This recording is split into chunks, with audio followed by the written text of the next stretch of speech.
Oh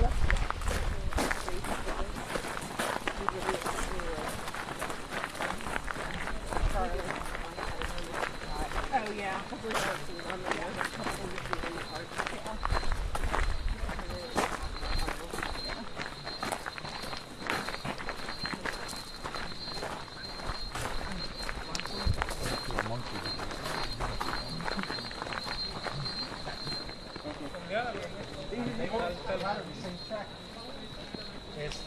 It's in Spanish we call. Okay. Let's come right here to the shade, please. Yeah.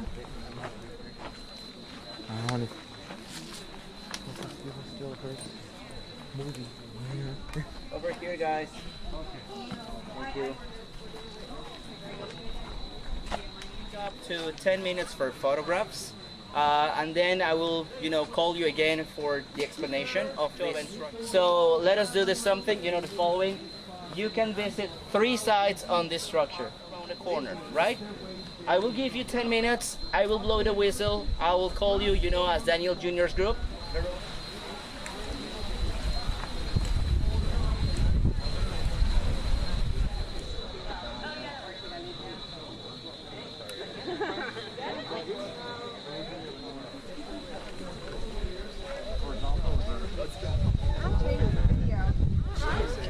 No, it's alright.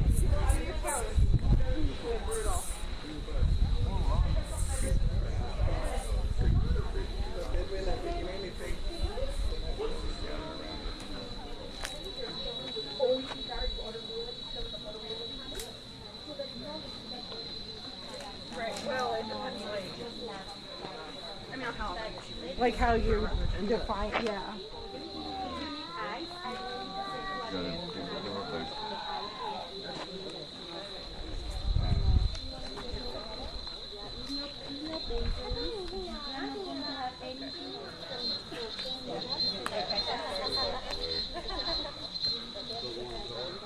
Mayan ruins, and now is the home of the cicadas, right? Maybe it's the cicadas calling me. Okay, yeah. Well, Chacchoben, it's a place that means Mayas had different colors of corn. They believed in the 4 cardinal points. They also believed. Thank you. Okay, so I was saying, Chacchoben means the place of the red corn. Turns out to be that Maya white. They assigned each of these colors to each of the 4 cardinal points, north, south, east, and west. Ceremonial practices, and as well in the religion in general, right? This temple, it's oriented. That means east is right there, west is right there, and south is right behind me. Perfect about the equinox happening on some ruins, right? In Chichen Itza is this snake kind of coming down. The temples are perfectly oriented to the 4 cardinal points. So on March 21st, right? So actually, if you stand on the west side in the morning at sunrise, you can. So this happens twice a year, and of course, this is something that marked the rainy season. Like in the middle of spring, you can feel the heat a little bit up, and we can see a lot of clouds. Of the rainy season. Yeah, a little bit distracting. Story of Chacchoben and about the way the Mayans used this building. First of all, Chacchoben was, before that, a lot of the areas nearby were not even, let's say, around. They were just tiny homes, very rural areas, very secluded, very out there, right? Because they realized it was going across the middle of the Mayan ruins. So, there is still a lot. They worked a little bit more on the road, let's say like 5-6 years ago. They even found more pottery. This area was not that long, right? Because it's actually next to it. So Chacchoben was discovered in registered Chacchoben in 1972 by Peter Harrison, an American archaeologist, and it was finally opened up to the public in 2001. The same year when Costa Maya opened its doors. As you know, as open up to visitors as an attraction, it's not very old. But what about the building? I told you that in 900 AD. So what about the use of this building? First of all, take a look at the mosque, and we just let the mosque to continue to grow. Probably in a few years, or I mean not even years, the wall, right? And if we keep and if we just leave it, you know, just growing and growing and the entire building. Not much. Not much, right? And since the estimated time of abandonment of Chacchoben is around in 1994, how do you think this all was when they discovered it? A jungle? That structure that hasn't been excavated yet. That's the way all these buildings look alike. When there is an estimated number of ruins of 300. 300 ruins only in the 4 Central American countries. I'm talking about Yucatan, Campeche, Quintana Roo, Chiapas, that's right above Chiapas in the Gulf of Mexico. Those are the 5 Mexican states included in the Mayan territory. And only in Quintana Roo there are 300. From those 300, 13 have been a lot of effort and a lot of money, right? We don't know when are they planning to excavate. So I want to show you this, guys. This is the restoration mark. This from here to the bottom remained intact during the excavation, and everything from here to this level was replaced that are right above this line. During the excavation fell off to the ground. So they took pictures. Everything is 100% original, as you can see, right? But it's mandatory for the archaeologists to mark with a line. Now you may be thinking, this is one layer, that's another layer. It turns out to be they both that was supposed to be the finish. They didn't have enough material. I'm talking about the archaeologists, not the Mayas, right? So that's why we can see a rougher wall back there and a smoother wall right here. That kind of wall is revealing why solid. Well, I told you that the Maya used the mountains to venerate their gods, to build their own mounds. And everything was put solid into the inside so they could build up.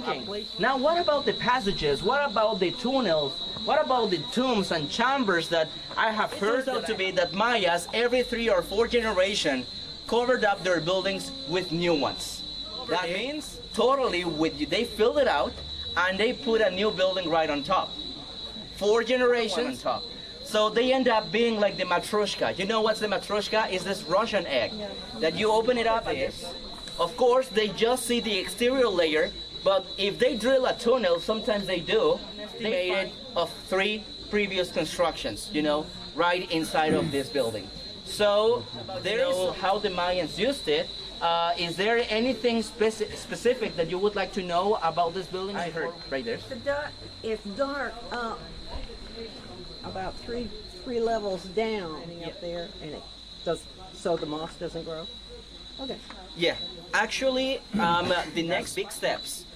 Half of the year, this half is kind of dark, it's because the sun, you know, the shade of the trees and all of that.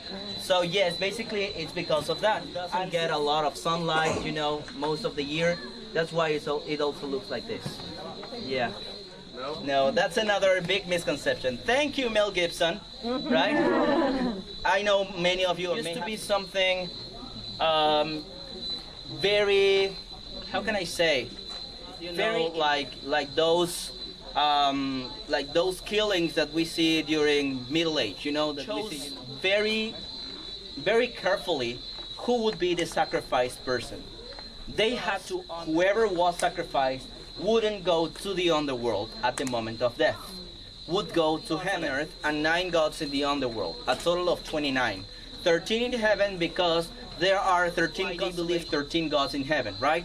And they believe that as long as the gods would be happy, we are talking about war, natural disasters, and many things. But if the sun was mad with the rain, for example, probably a hurricane or a drought or a flooding, you know, something else, so the Mayas perform sacrifices to, it's kind of, you know, it has a lot of details, a lot of specifics, right? The Mayans performed a lot of these things. So the sacrifices were performed in front of the temples, right? But the ceremonial buildings didn't have anyone living in there. They just had the altars right in front of them, and there is where the sacrifices took place. Sometimes the sacrifices could be beheading. There had to be blood, because of what they saw at the sunset. You remember that I said that it was very similar to that. There are even more reasons behind it, but you know, a lot of gaps. Because when the Spanish arrived, they burned many of the Mayan writings, religion. They believed it was really mad, it was evil, because it was paganism, and so they converted the Maya from their religion to the Catholic religion. And that's why they stopped. The religion writings were lost. Also, a lot of science achievements were lost. So, you know, we have to give you some time to go to climb this. This you can climb, right? Yes. We are at the rear end of the park. This is also the rear end. You can figure this out unless you take a look at a map. There are a few of these maps, you know, scattered in the, cities. The Mayan cities normally had a main plaza in the center. Very similarly to downtown in the center, and then everything right around downtown, and finally the residential areas at the edges. The Mayan ceremonial compounds that the Mayas had built here in Chacchoben. So the first building we visited, it's right here, this area. Right behind it there is a big plaza. We just walked on the side of that plaza. So right at the end of this plaza, we have this platform. And this platform has two steps. And here we have another set of steps. Now, what is all of this? You remember I told you that the Mayans built things on top of each other. They stacked things up. So there were a few former building called the Twin Temples. So the Twin Temples, it's actually two connected buildings. If you pay close attention as you are climbing up, you may be able to identify the gap. But what about the wall that we can see on that side and the wall that we see right here? The Maya also covered all of this that we are seeing. It's a huge platform that belongs to a more recent stage of construction. They built two more temples. The tallest temple here in Chacchoben is up there, and this temple may have looked like in the past, because if you didn't know, the Mayas had nicely decorated, nicely painted in red. This is what the temple that is right there on top may have color. You can see the complete buildings, all the structure, you know, has a roof and all of that. Of course, but if you are willing to see an original section with the original red stucco, also right here on top of this structure. So let me just, you know, give you some basics before you can. Two ways to go to the top. That way is what we usually call the brave way, right? If you are smart, you can take this one, right? So we have two ways to go to the top, and this side, you know, is where you have the biggest temple, and the smaller temple is to the back of the smaller temple. In the smaller temple, you will see a canopy in the back. Just be careful the edge of the platform. That temple, it's completely safe to walk around, but please be careful there and come back. Do not circle that smaller temple. It's, you know, it gets narrower to the edge of the platform. Okay? All good? Okay guys, I will give you again 10 minutes. We are coming down using this way.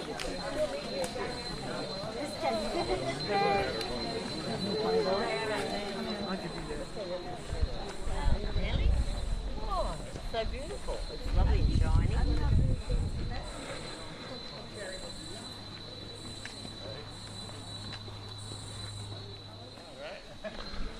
Walking up. Ooh. Oh. Oh, they are hard.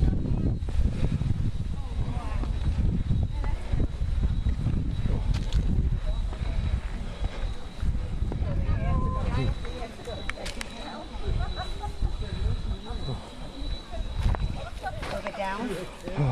Down. Now look at me.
William.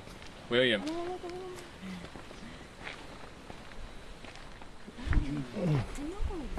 well then keep moving. Can we keep moving?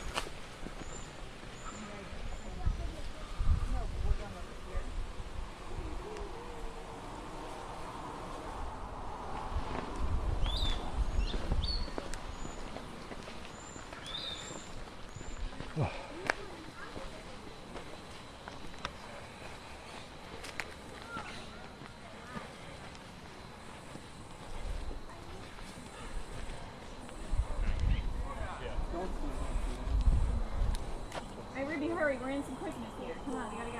Come on. All right.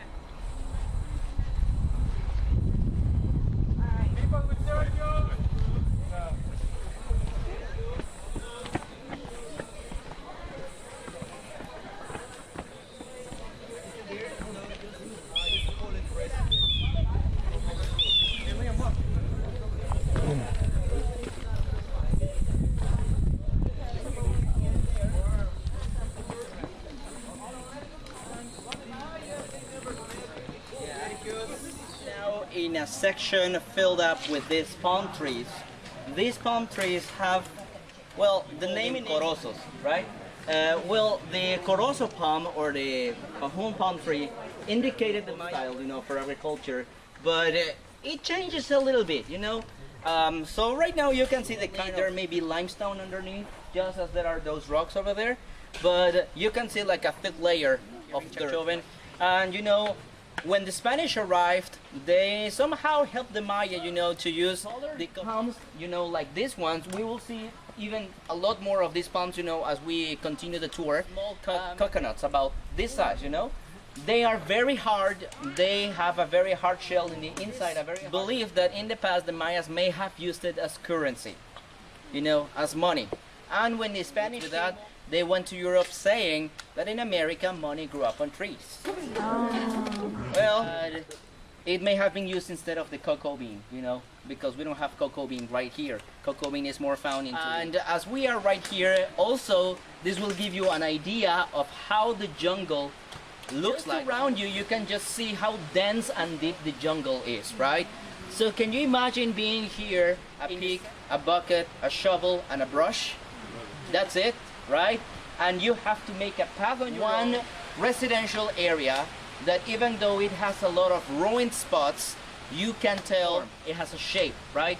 So as we keep walking, just, you know, start to take a look to your left, and then the second one gets a little bit taller, and then the third one, they start to become a little bit taller.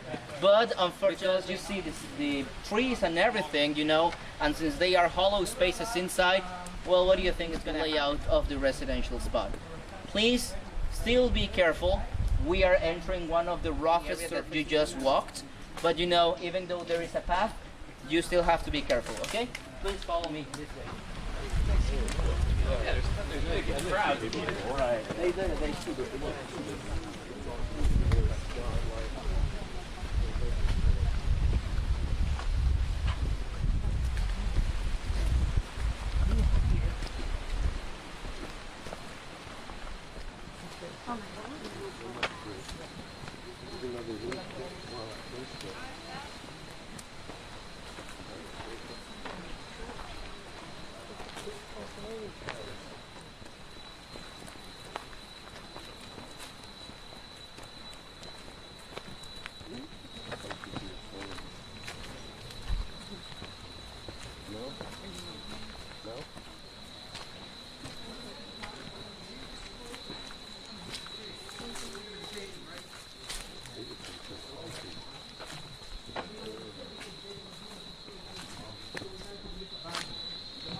because the homes were, above the ground. I was just saying that none of the rooms are standing.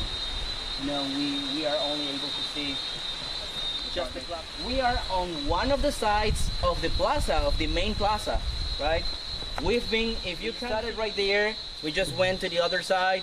This is the other side of the plaza, right? So, five social classes, right? Remember, the first one was the ruling family, the second one, warriors and hunters, and the fifth one, farmers and peasants, right? So, area 3, like this one, right? That's a college. Is it a college? No. All right, anyway. This would be a residential spot for the elite of the Mayan, right? So if we can compare this to something modern, let's say that high-end, right? And it's in the outskirts of the city where ordinary Maya may perishable materials only, whereas the high classes may have lived in this kind of buildings. Now the false Mayan arch, because it's not round like a regular arch, like the Roman arch. It's a vaulted ceiling, to have like an interior space, all built with stone around them. Why? They were that's why, they had that kind of setting for the interior. And second of all, did it bait anyone? No. Just laying down a couple of us. All right. Did he bite you? Okay. Yes, in fact, the Maya came up, with all of this, even though we cannot see the room standing right here. Even though the entire roof is not standing as a whole, if you see, the rest, the remnant, right? It's just the remaining area of that previous vaulted ceiling that used to be covering all interior. It's another residential compound. There is where we are going to see the sacrificial altar. I think that lived in this circle or In this whatever, whole oval.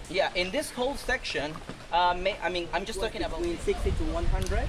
But after 3 or 4 generations, it kept growing in all the residential compound. It wasn't that crowded, actually. In total, it would have been between 10 and 12,000 inhabitants. This way, what you said.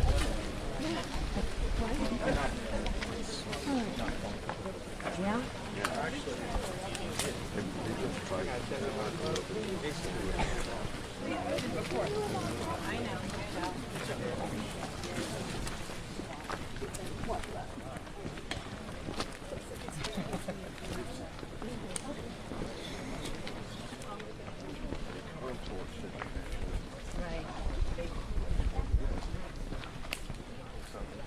Goes both ways, and you grip on both sides.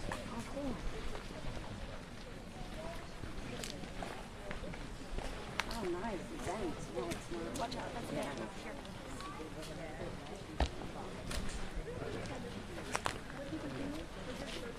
Oh, is that what you look like? Funny. Good news. It turns out to be that the sacrifice were only the best of the best. Right? Well, yes, in fact, this is a sacrificial altar, right? And since I'm a Mayan descendant, probably my family would have known. Okay, well, this structure, this platform is right in front of the gaps, have filled into the gaps, of our visit to Chacchoben. You can indeed imagine that that's the first building. How about if I told you that this was another residential spot? It turns out to be, if you remember, I told you that that process was residential. So, at first, that building was used as an observatory. Sometime right after, I'm done with the explanation, for you to go and take a look at that hole. That hole and images of butterflies and turtles, which are representation of constellations. That's why the archaeologists came. They put a thatch roofing right on top of it, but the colors were being fading away because of the we were not able to see the actual mural. But the hole, they left it open right there because probably, right? Well, that kind of hole is that drill that I once told you, that sometimes because since the observatory, it's not the let's say the exterior layer of the building, they actually, right? It is believed that it was a temple. So the other 3 sites that we saw, actually there are 2 versions. One of them says that the residential area was first, and then it was a temple. How can we, be sure of these 2 uses? Because of course we see the temple on the other side, we see the sacrificial view, and you can see mounds of dirt all around us, right? They are very similar in layout to the edge of the building. You know, the building comes to the top to the bottom right here, from the top to the bottom. You can see how in the edge of the right adjacent, you know, being adjacent to the edge of the building. And those platforms have some steps leading to the top of them. See this facade of the building, you can see doorways that you didn't see on the other three sides. This was observatory, residential, ceremonial building, right? Well, last thing, guys, the marks that has the trunk. Okay, well, did you know that the word chicle, to chew, is, right? In Mayan language, that's the meaning of the word chicle. And in fact, gum tree. After the rebellion, you know, after the Maya organized rebellion that is called the 20th century, many Maya started to look for an opportunity to make money, to make some money. Took the sap of this tree to produce chewing gum, organic chewing gum, so they could chew it in order to clean their teeth. Very similar. The chicleros, which were a group of people working, you know, in the woods, in the jungle, they would go to the jungle of the jungle, and during the day they would go to look for these kind of trees. Whenever they found it, they put themselves up, climbing all the way to the top with a machete. So those lashes were made by the chicleros. The sap of the tree started to flow using the, you know, those as canals, those marks as canals. Boil them, they would, you know, they would boil the sap, and after, you know, sometimes 3 days, 4 days, depending, big hard brick of organic sap that could be chewed. That would be the chewing gum. This, and can you believe they were already selling this in Europe, but not here in Mexico? French, in English, in Dutch, in German. And they were exporting this to Europe, you know, 100% organic chewing gum, produced and extract man-made, right? And, you know, and this was put here for you to get an idea of what actually a chicle tree looks like, right? Here in Mexico. I'm not sure. If you want, you would have to check in the service area, the explanation right there in the package. But you know, this is something that our ancestors, after this rebellion, you know, first of all, to the more recent, you know, generations, and once the Maya survived. Well, as you can see, a lot more to say, but I know the heat is taking on some of us, right? This is the end of my explanation. I will give you now some free time. Let me tell you that you may be thinking, how am I going to the bus, right? Okay, if you want to take this, if you want to skip this and you want to go straight to the service area, you can do as well. How to go to the service area? There is a path. You just see the path going right there where that guy is walking, and that path circles this mounds of dirt. This exit right there. Guys, remember, at 1 o'clock, I'm sorry, not 1, at noon, at most.